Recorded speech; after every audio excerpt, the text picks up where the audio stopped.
I'd like to get into like the personal branding side of things first, and then maybe we'll touch on LinkedIn and content after that. Yeah. So most people in our community have never had a company before, and they're breaking out of clinical practice or having worked in academia or a lab or something very clinical, and now they're going to be doing their own thing as a freelancer. And so the idea of having a personal brand where people are coming to them or finding them or following them is a completely new concept to them, and a lot of them are afraid to speak openly about themselves or about what they believe in or their values. And so we're starting really from the ground up there. Do you have any advice for somebody who is just embarking on this process and what to kind of look out for? Absolutely. I think there's one misconception, and what you'll hear all the time is this notion that you just have to rip off the band-aid pretty much and put yourself out there. I know it's scary, but you just got to create content. Well, okay. That's kind of Mhm. easier said than done in terms of building your brand. I think it makes more sense to go and look and see what other people are doing that are similar to you. Go and find yourself, find other versions of yourself out there on the social platforms, or have websites and they're creating content, and see how they're treating it, and act like a sponge for a while. Just soak it in, like see how they approach it, see what you like from that approach that you can adapt and kind of make your own. When I really dug into LinkedIn in earnest, like the summer of 20, when I was really starting to build Zanate and work on it, and I decided to leave the corporate world and double down on myself and bet on myself.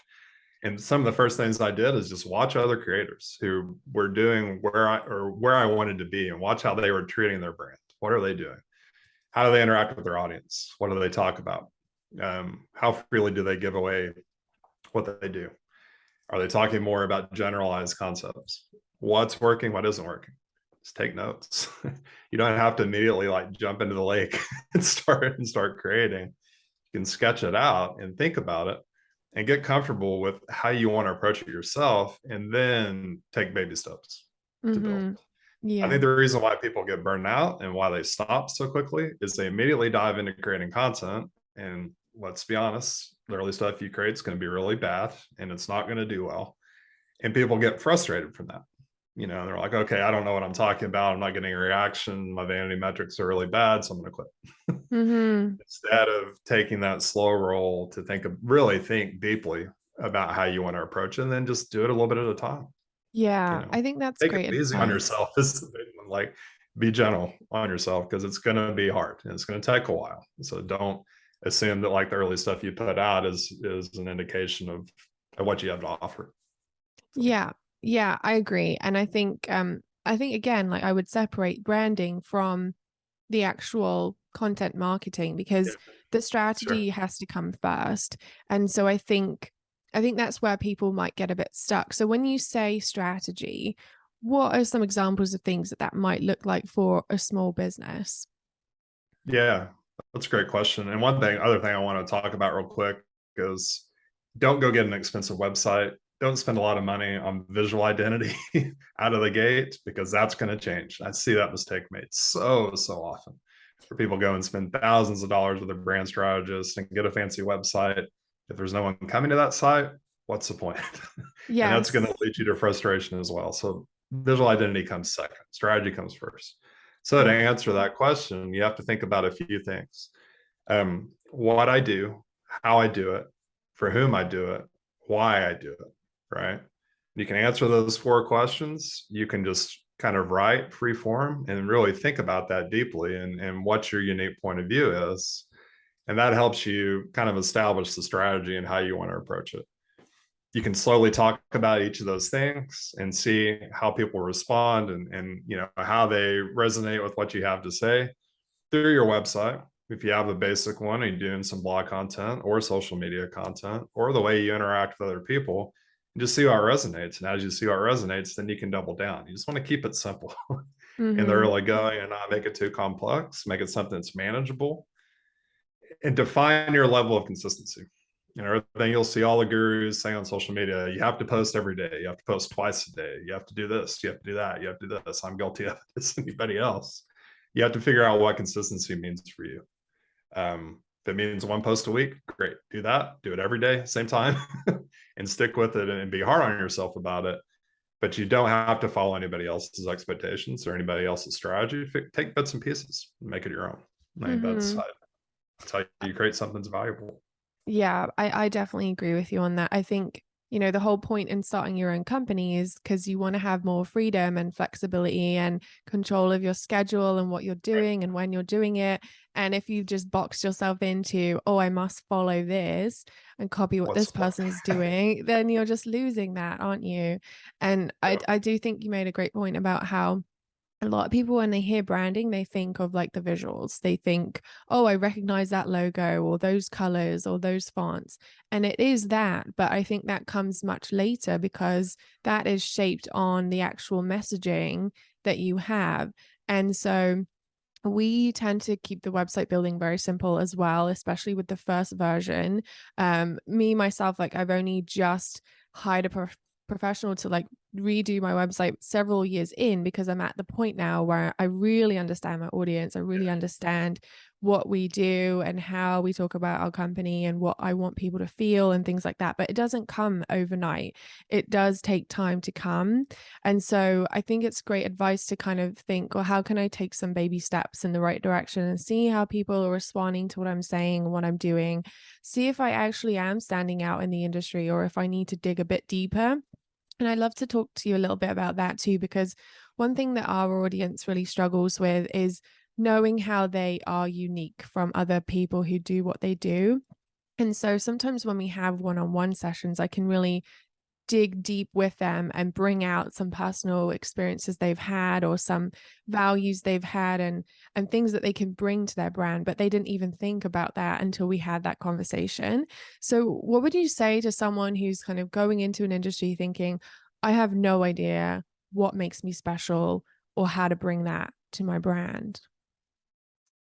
identify a few people you could reasonably see as competition, like people that are kind of creative products or services that are similar to where you see yourself going, at least in the early going, and see how they approach their content.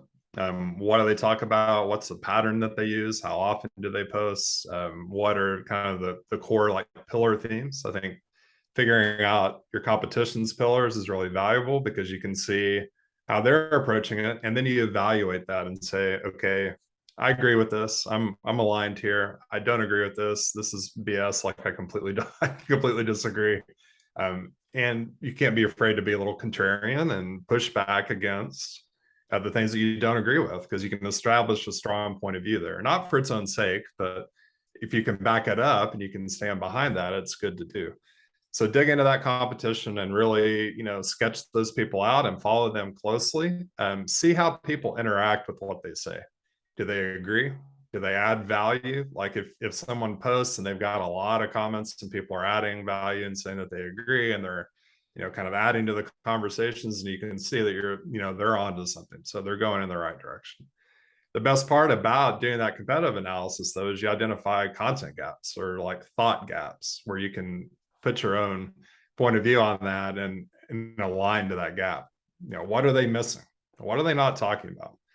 That's your competitive advantage. Like whatever they're leaving on the table is what you can approach and speak to a confidence. That's how you establish your voice and kind of by default, kind of by proxy, start to pull away a little bit of their attention when you can speak to that and do it with confidence. And I see it happen Mm. all the time.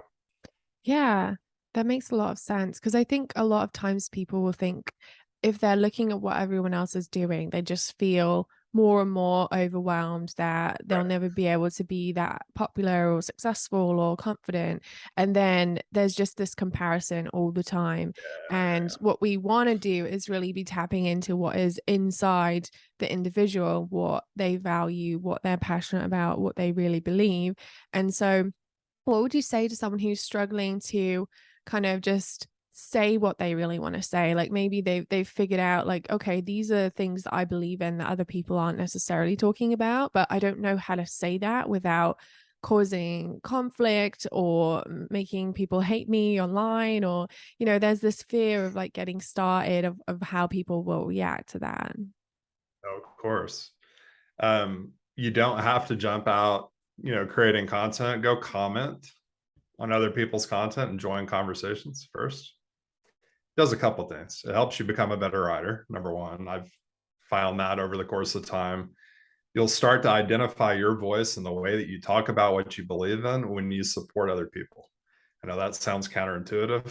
Like it should be that you're just going to put your content out and understand that like as you write. But when you can go and you comment on other people's content, you'll start to recognize your thought process. You're like, oh, where did that come from?